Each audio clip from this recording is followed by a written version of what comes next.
Together we achieve victory over heart failure. मैं doctor Karandeep Singh सियाल, मैं इस पॉडकास्ट में आपको वेलकम करता हूं।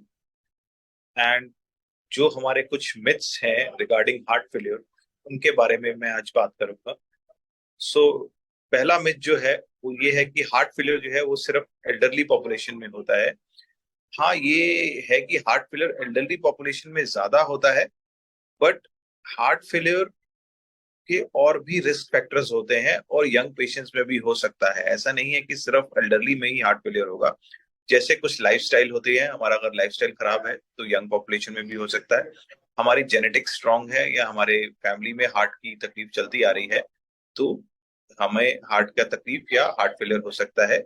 और अंडरलाइंग हेल्थ कंडीशन, अगर किसी को ब्लड प्रेशर है, शुगर है या किसी की किडनी में तकलीफ है तो उन पेशेंट्स को भी हार्ट फेलियर यंग एज में हो सकता है। तो ऐसा नहीं है कि सभी पेशेंट्स को ओल्ड एज में ही हार्ट फेलियर होगा। हाँ, एल्डरली में हार्ट फेलियर का रिस्क ज्यादा होता है।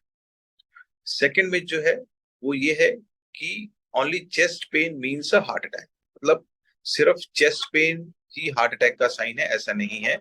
There are other symptoms which can be a sign of heart attack, जैसे कि हमारे बैक में पेन होना, गले में पेन होना, गले में चोकिंग होना, या फिर हमें चक्कर सा आना, एक्सेसिव पसीना आना, एक्सेसिव थकान होना।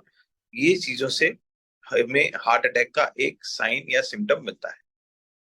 जो थर्ड मिथ है वो ये है कि जो हार्ट फेलियर है वो हार्ट का स्टॉप होना ही हार्ट फेलियर है, ऐसा नहीं है।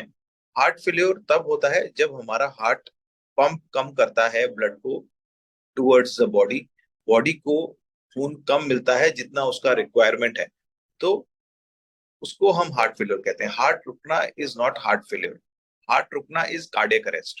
हार्ट रुकना हार्ट फेलियर नहीं है। अगर हमारी बॉडी की डिमांड्स के हिसाब से हमारा हार्ट ब्लड पंप नहीं कर पा रहा है उसे हम हार्ट फेलियर कहते हैं।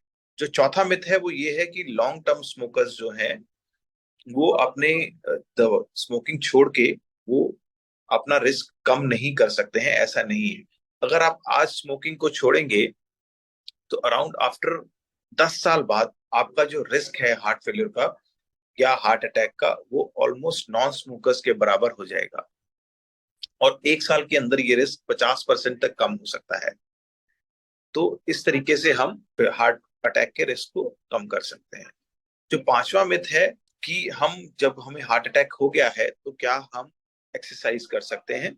हाँ, एक्सरसाइज करना जरूरी है।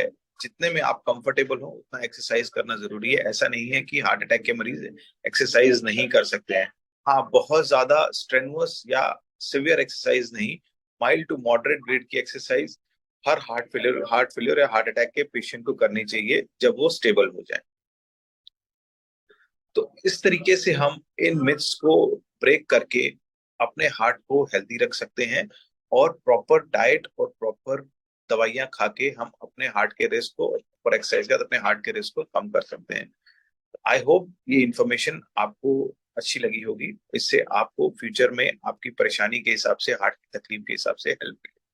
Thank you.